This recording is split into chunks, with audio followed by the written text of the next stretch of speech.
Bueno, senador, quisiera darle las gracias por nuestra primera entrevista y hablar de todo lo que está sucediendo a nivel político.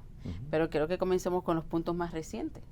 A ver, ¿qué le parece la juramentación de Kavanaugh como el próximo juez en la Suprema Corte? Bueno, primero un placer estar contigo en tu programa, así Gracias. que gracias por la oportunidad. Mira, el juez Kavanaugh yo creo que es un reto para la nación. Es un juez que, basado en sus antecedentes y sus decisiones legales, es un juez que es anti los derechos civiles, los derechos votantes, los derechos de inmigrantes. Ha decidido varios casos en los cuales el inmigrante siempre ha perdido en esos casos. Es un juez de la extrema derecha y un juez que actualmente no va a defender los derechos de mujeres y su salud en esta nación que hemos luchado por tanto tiempo lograr. Así que creo que fue una decisión mala del presidente, aunque él es todo lo que quiere el presidente Trump, no estoy sorprendido. Y también un fallo del Senado de aprobarlo. Pero fue aprobado largamente por un voto partidario. Y bueno, eso no debe ser el proceso por la Corte Suprema de los Estados Unidos, que decide todo, en fin, qué es lo que es constitucional en nuestro país y qué no es. Y puede afectar nuestras vidas en una forma positiva o en este caso, como pienso yo, negativo. Así que por eso las elecciones que se aproximan nunca han sido más importantes. Y usted dijo un punto muy importante, ¿no? Sobre qué va a pasar ahora con los derechos de la mujer, de los inmigrantes, ahora con una mayoría conservadora. Bueno, esa es la gran inquietud que tengo. Por ejemplo, en este momento que estamos hablando, hay una serie de procedimientos legales sobre el tema de los niños de DACA, de los Dreamers, los soñeros, ¿no? Que actualmente son jóvenes que vinieron a este país no por su propia decisión, pero por la decisión de sus padres, que el único país que reconocen es el Estados Unidos, la única bandera que juran es el de los Estados Unidos, el único himno nacional que conocen es el de los Estados Unidos, y ellos están en este momento en un limbo por las decisiones del presidente Trump de anular el caso. Esa decisión se está llevando a las Cortes Federales, puede llegar hasta la Corte Suprema de los Estados Unidos. ¿Cómo va a decidir Kavanaugh y la derecha del Corte? La división de madres y sus hijos en la frontera, horrible. Eso va a llegar hasta la Corte Suprema. ¿Cómo se va a decidir? Esos son dos ejemplos simplemente de la importancia de nosotros de la Corte Suprema. O sea, que la situación que ya está difícil para los inmigrantes se avecina más difícil todavía. Se pudiera avecinar más difícil todavía, basado en las decisiones que toma la Corte Suprema cuando llega el caso a ese nivel. Y una vez que ellos deciden, ya esa es la última palabra de lo que es la ley de los Estados Unidos. ¿Qué opina sobre lo que hizo el presidente, que le pidió disculpas a Kavanaugh, a él y a su familia, por las acusaciones que hubo en su contra? Increíble. Ni una palabra para la doctora Ford, la señora que trajo su experiencia de asalto sexual a la luz. Vino a testificar humildemente, claramente, concretamente, con mucha credibilidad. No tiene nada de ganar, al contrario, todo de perder por traer este testimonio a luz, y ni un mensaje para esas víctimas de asalto sexual en el país, ni uno. Es increíble. Y Kavanaugh, como se portó delante de el Comité Judicial del Senado, fue horrible, fue partidario. Nunca he visto un juez nominado para la Corte Suprema ser tan partidario como Kavanaugh fue y como se comportó delante del Comité Judicial del Senado. Claro, y después de su juramentación dijo que no es un juez de un partido, sino de los dos, pero sin embargo... ya está en la Corte. Exactamente, ya está en la Corte. Y usted tocó un punto muy importante, ni una palabra de apoyo para esta señora que fue con este testimonio en contra de Kavanaugh. Sin embargo... O por cualquier víctima de asalto sexual. Claro, sí. Porque la estaba representando, pero sin embargo el presidente incluso hasta casi se mofó de ella. Sí, increíble. En un rally político trató de criticarla y de bochornarla y de hacer humor de ella. Eso, el presidente de los Estados Unidos es que está supuesto unirnos como un país, es que está dispuesto a tener el sentimiento de millones. Hay más de 1.8 millones de personas en el estado de New Jersey que han tenido una experiencia de asalto sexual. Yo he conocido muchos de estas personas. Y después de lo de Kavanaugh, cuando yo iba a eventos públicos, no sé cuántas mujeres me dijeron, ¿puedo apartarse usted un momentico conmigo para yo dejarle saber algo? Y que me querían expresar su propio historial de asalto sexual. Muy difícil de hablar de eso para estas mujeres, pero querían que supiera que, como la doctora Ford, ellos se mantenían con el dolor ese en silencio, porque no podían hablar de él. Claro. De eso. Así que el presidente no reconoce eso en nuestro país. Y estamos en un momento muy delicado con esto del movimiento Me Too, después de lo que pasó con Harvey Weinstein, y uno esperaba de que, siendo él, ¿no?, la máxima representación de esta nación, que por lo menos expresara su apoyo hacia las mujeres. Las mujeres en nuestro país de población casi son la mayoría de la población. Así es. Son esencial al progreso de la nación. Las mujeres no solamente son madres y líderes en su familia, pero también más y más líderes en las profesiones, creando negocios. El nivel de más crecimiento de pequeños negocios son mujeres latinas, por ejemplo, que le da oportunidades económicas no solamente a ellos, pero a su familia. Lo que aportan es enorme a nuestro país. Muchos están sirviendo en el ejército de los Estados Unidos, defendiendo el país. Ya hemos roto barreras. Sí, pero no enseñando ninguna sensitividad hacia ese problema de asalto sexual en nuestro país. Es inaceptable para el presidente. ¿Y usted piensa que la confirmación de Kavanaugh es un triunfo histórico para Trump? Bueno, basado en el que él ha tenido dos oportunidades, una que se lo robaron los republicanos, ¿no? ¿Por qué digo eso? Cuando el presidente Obama fue presidente, nominó a alguien para la Corte Suprema, los republicanos lo mantuvieron sin ni una vista delante del Comité Judicial del Senado, ni un voto, mantuvieron la posición abierta por un año para ver si ellos ganaban la mayoría, cambiar las reglas que las cambiaron y después nominar, y fue aprobado el juez Gorsuch.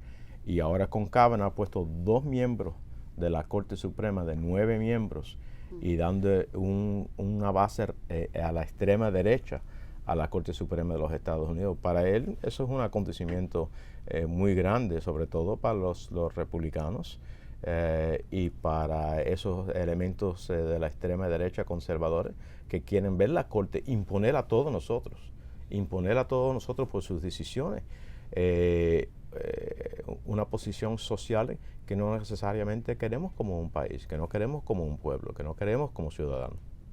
Otra, cambiando ahora totalmente de tema, vámonos a la isla de Puerto Rico, que, como usted sabe, ha sufrido duros estragos después del huracán María. No ha recibido el apoyo necesario de parte del presidente, y para colmo, el presidente también dijo de que las más de 3,000 muertes que se han anunciado que sucedieron después de este fenómeno natural, que son falsas. Es una infamia decir que las muertes de esos ciudadanos americanos es falso. Desafortunadamente, la manera que la administración del presidente Trump respondió a la crisis del huracán María fue una gran contribución a la realidad que más personas fallecieron, que hubieran fallecido solamente por el huracán. Yo fui a Puerto Rico inmediatamente después del huracán. Yo tenía una delegación de casi 20 miembros del Congreso, republicanos y demócratas, que yo había combinado para ir las realidades de la necesidad del pueblo de Puerto Rico. El presidente canceló el avión militar que teníamos para ir. Cuando me canceló el avión, los otros miembros ya no querían ir. Yo busqué una forma de llegar a Puerto Rico por el sector privado, por un vuelo comercial que actualmente era para el relevo. Cuando llegué allá estaba supuesto tener un helicóptero de la guardacosta para enseñarme la devastación, y me cancelaron ese vuelo. Conseguí un vuelo de helicóptero con FURA, la Policía Nacional de Puerto Rico, y vi el enorme consecuencia del huracán María. Y por eso fui un anfitrión en el Senado de instigar a la administración que tenían que responder. Y solamente por las acciones de este servidor y varios otros que se unieron conmigo, por primera vez conseguimos billones de dólares para empezar la restauración de la isla, para la red eléctrica, para el Medicaid, para tratar de restablecer el sistema de salud, 10 billones de dólares para reconstrucción por los programas de HUD, en fin. Pero eso es una fracción de lo que le hace falta a la isla. Y es bochornoso de no reconocer que los 3.5 millones de puertorriqueños que viven en Puerto Rico, todos son ciudadanos americanos. Tienen el mismo derecho que cualquier otro ciudadano americano, pero esta administración del presidente Trump no los trató a ellos de la misma forma que ciudadanos americanos viviendo en la Florida, con el huracán de la Florida, y en Texas también. Así es. Senador, ¿usted piensa que Trump es un presidente transitorio o los tendremos 4 años más? Espero que el señor no nos va a tener que sufrir 4 años más con el presidente Trump. Pero sí creo que no sé si ni hasta podemos esperar hasta la reelección. Yo creo que las consecuencias negativas de la administración y sobre todo del presidente aquí en nuestro país y en el exterior son tan negativas, puede crear una consecuencia de largo plazo, que estas elecciones en noviembre son tan importantes para crear un contrarresto a la parte ejecutiva, porque en este momento los republicanos lo tienen todo, ¿no? Tienen la Cámara de Representantes, la mayoría en el Senado de los Estados Unidos y obviamente el presidente republicano. No hay nadie que lo trata de ponerle un reto en sus políticas equivocadas. Por ejemplo, la educación, tan importante para nuestra comunidad. Él sigue mandando presupuestos al Congreso que elimina secciones más significativas del fondo y ayuda a las escuelas públicas de la nación por parte del gobierno federal. Él tiene una secretaria de educación que no cree en la educación pública. Que nunca ha trabajado en ese sector. Y nunca ha trabajado en ese sector y no sabe nada de ese sector. En la parte de las viviendas, él tiene un secretario de viviendas que actualmente quiere aumentar los inquilinos a esas personas que tienen algún subsidio y diciendo que eso lo va a liberar. Eso es lo que le va a crear una situación económica más profunda, más difícil. Bueno, en tantas ramas vemos, y en el mundo, él actualmente abraza a las figuras más autoritarias del mundo, pero nuestros aliados de tiempos, de años, que son los que han luchado con nosotros y por nosotros, le da la mano en la cara. Es una situación que no podemos seguir sin tener algún contrabalanza en contra del presidente para balancear lo que está pasando en el país. Okay. Ahora vamos a concentrarnos en Bob Menéndez. Vamos a concentrarnos en usted. Sabemos de que todos los ojos están puestos en su campaña, tanto a nivel estatal como nacional. ¿Qué puede decir al respecto? Bueno, yo he tenido el privilegio por años de representar a New Jersey, primero de todo, los 9 millones de residentes de New Jersey en el Senado de los Estados Unidos. Pero por mucho tiempo fui o el único latino en el Senado o uno de unos pocos latinos en el Senado que ha tomado el tema de las dificultades, los retos que los encontramos como una comunidad, como su misión, sea el tema de inmigración, donde ha sido uno de los anfitriones más grandes de una reforma inmigratoria integral, o de aumentar los recursos para la educación, para que nuestros hijos tengan una educación de clase mundial, para que nuestros hijos que quieren ir a la universidad no tienen que graduarse abajo de una montaña de deuda. La salud de nuestras familias. Yo fui uno de los que escribí la ley de Obamacare, que le dio más de 1 millón de personas en New Jersey un programa de salud y que eliminó la discriminación contra 3.8 millones de personas en New Jersey que tienen una condición preexistente, una enfermedad en su vida, un diabetes o un Parkinson's o un ataque de corazón, que le eliminaba la oportunidad de tener un seguro de salud. Esa discriminación lo eliminamos. el crecimiento más grande para la comunidad latina en este país de seguro de salud vino por medio del Obamacare. Hay más que tenemos que hacer, pero es un ejemplo de las luchas que he llevado en favor de nuestra comunidad, de aumentar los recursos para nuestros pequeños negocios, para que crecen económicamente, no solamente para nuestra comunidad, pero empleamos a otras personas también. Así que cuando temas adentro de la agenda americana, de lo cual somos parte de esa agenda, pero algunas cosas nos afectan más que otros, no ha habido una voz para alzar su voz en esos temas y enfocar la necesidad de hispanos americanos en este país. Yo he tenido ese privilegio. Ha sido una lucha porque algunas veces me he sentido solo, pero siempre he tenido el punto de vista que esta es parte de mi misión. ¿Y cómo se siente rumbo al 6 de noviembre? Bueno, me siento bien. Obviamente tengo un contrincante que es un multimillonario que hizo sus millones a la costilla de pacientes de cáncer.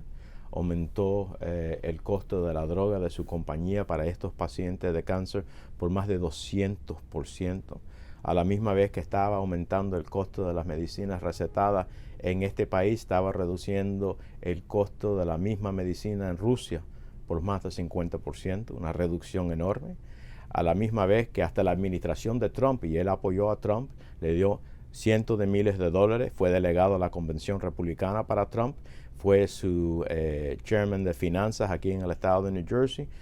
Hasta la misma administración de Trump que él respaldó, nombró a él y su compañía como la compañía más mala de parar medicinas genéricas de ir al mercado, que son mucho menos costosos. Y el gobierno federal lo demandó por defraudar el Medicare, el Medicaid, el programa de veteranos, y por poner pacientes a riesgo, por no decirle los efectos que algunos de sus drogas tenían. Y él llegó a un acuerdo con el gobierno por 280 millones de dólares. Así que ese es el dinero que él está usando en contra de nosotros en esta campaña, pero yo estoy convencido que la última cosa que New Jersey quiere hacer es mandar otro voto al Senado para Donald Trump. Hay dos recientes encuestas que han salido, a pesar de estos gastos millonarios de su rival, Huggins, y que lo ha atacado muy fuerte. Una muestra que usted está por delante por 10 puntos, otra muestra que usted tiene un 32% a su favor en la comunidad hispana. ¿Qué opinión le merece esto? Bueno, yo siempre no le presto mucha atención a las encuestas, suben, bajan. La única encuesta que es importante es el día de las elecciones. Yo espero que la comunidad hispana reconozca que yo he sido su voz, que yo he sido su defensor, que he luchado por esta comunidad, dentro de la comunidad entera de New Jersey, pero sobre todo a nivel del estado y nacionalmente, para la comunidad hispana en todos estos temas tan importantes, la educación de nuestros hijos, la salud de nuestra familia, el tema migratorio, el crecimiento de nuestros negocios. Muchas veces he sido el único voz y algunas veces el único voto. Así que yo creo que la comunidad hispana va a reconocer eso y que nos va a premiar el día de las elecciones, mandándonos de nuevo al Senado para seguir siendo su voz y su defensor. ¿Piensa usted que los hispanos ya están tomando más conciencia del voto? ¿Se están preparando más? Espero que sí. Yo siempre le digo a mis hermanos hispanos que en este país, desde el momento que nacimos al momento que morimos, el gobierno a algún nivel está decidiendo algo sobre nuestra vida. Y nosotros tenemos que tomar la decisión de salir a votar para asegurar que las personas que están haciendo esas decisiones, están haciendo esas decisiones en favor de nuestra comunidad. Así que yo espero que este noviembre 6 salgan masivamente, porque es su futuro. Y es también la única forma de crear un reto contra el presidente Trump y la negatividad que tiene con nuestra comunidad, porque lo que comenta sobre nuestra comunidad, lo que hizo en Puerto Rico, la división de niños de sus madres en la frontera, el uso de ICE como una forma, una arma de un equipo deportivo y tanto más, es tan negativo para nuestra comunidad que tenemos que enseñarle que somos ciudadanos de primera clase, no de segunda clase.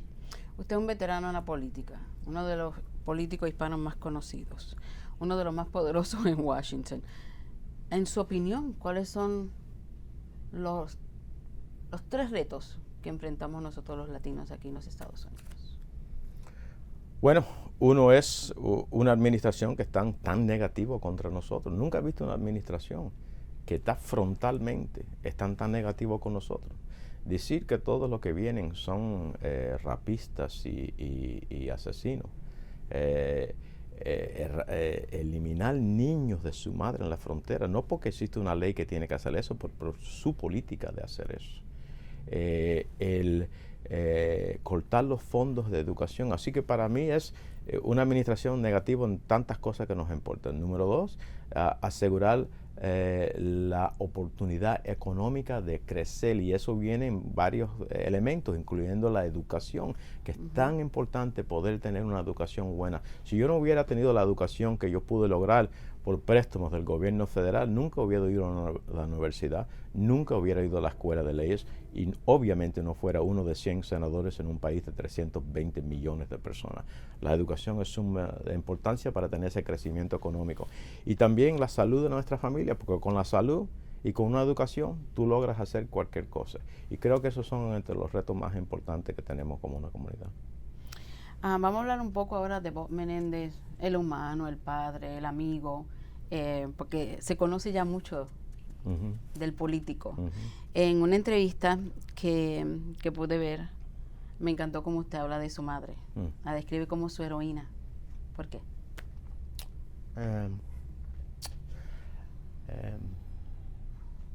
Mi madre es mi heroína, siempre será. Una mujer que fue lo que instigó irse de Cuba, porque no quería que sus hijos en ese momento, mi hermano y mi hermana, porque yo nací aquí, pero que mi hermano y mi hermana fueran crecer en una situación como estaba la situación en Cuba. Instigó a mi padre que quería huir y venir a los Estados Unidos. El coraje que tenía que hacer eso, porque no había un trabajo garantizado, no sabían el idioma, no tenía nadie esperando aquí, en fin, empezar de nuevo es un coraje. Si uno piensa hoy en día, me tengo que ir a empezar de nuevo, enormemente. Y entonces en su vida aprendí tanto de ella por las cosas que yo cual lucho hoy en día. Por ejemplo, ella trabajaba como costurera en las factorías de New Jersey. Y era tan buena costurera que el dueño de la factoría le dijo, mira, ayuda a las otras costureras, vaya, ser el manager del piso. Pero habían 2 hombres que eran el manager del piso y ella la hacía ese trabajo, pero nunca la pagaron como la manager del piso, solamente la pagaron como la costurera. Me enseñó mucho del pago igual por el trabajo igual. Me enseñó mucho sobre el valor de la educación. Cuando ella venía del trabajo de horas que digan la factoría y limpiaba y cocinaba, me decía, Babi, siéntate aquí y léeme tu tarea. Yo, pero mamá, tú no entiendes inglés, no vas a entender lo que te voy a decir en mi tarea. Y ella decía, eso es lo que piensas tú, siéntate aquí y léeme mi tarea. Sabía que no hablaba, entendía el inglés, pero ella me enseñó la importancia de la educación. Y entonces la última etapa de su vida, cuando estaba luchando en contra del Alzheimer, aprendí de que no hubiera vivido con la dignidad que se merecía en la etapa de su vida si no fuera por lo que mi hermana y yo la aportamos, y por programas como Medicare y Medicaid. Me enseñó para nuestras personas de la tercera edad qué importantes son esos programas. Así que muchas cosas que mi madre me enseñó durante su vida son las cosas que yo lucho hoy en día. Y el Alzheimer, que es una condición que afecta tanto a los hispanos. Sí, y el crecimiento en la población de esos que tienen Alzheimer está creciendo, y entre los latinos es un % más elevado que otros grupos. Así que es una enfermedad bien difícil. Todas las enfermedades son malas, obviamente, pero es una enfermedad bien difícil. Veo que su mamá significa mucho para usted. Se emocionó, ¿verdad? Yeah. La madre siempre como que representan eso, ¿no? Sí, esa fuerza. Sí. ¿Y qué nos podía decir sobre Bob Menéndez, que no conocemos de Bob Menéndez? ¿Qué es lo que no conoce? A ver, me gusta bailar. Eso lo noté en un video que vi. Estaba bailando sí, cuando salsa. tenemos los desfiles hispanos me encanta bailar. Y una de las Pero baila bachata. Un poquito de todo, salsa, merengue, bachata, esa parte cumbia. ¿Qué? Sí. No sabíamos esa parte. Me gusta cantar, para Pero- alegrarme un poco. ¿Pero usted es lo que canta en la ducha o sabe cantar? ¿O se defiende? Bueno, tú sabes, y si yo me tengo que determinar cómo canto, pienso que canto bien, ¿no? Pero una probadita. Ah, nunca podré morir, mi corazón no lo tengo aquí. Ay, me está esperando, me está guardando que llegue aquí. Cuando salí de Cuba, dejé mi vida, dejé mi amor. Cuando salí de Cuba, dejé enterrado mi corazón. ¡Aplauso! ¡Yes! Oh, Pero no voy a wow. dejar mi trabajo del día, ¿no? Canta, ¿ok? Canta, eso sí que lo puedo decir. Me siento tan agradecida que haya aceptado esta entrevista. Creo que es muy importante en estos momentos que estamos en elecciones y también para que la gente tenga un poquito más de conocimiento de lo que estamos pasando los hispanos. Cada día la situación se pone más fuerte, especialmente para los inmigrantes indocumentados.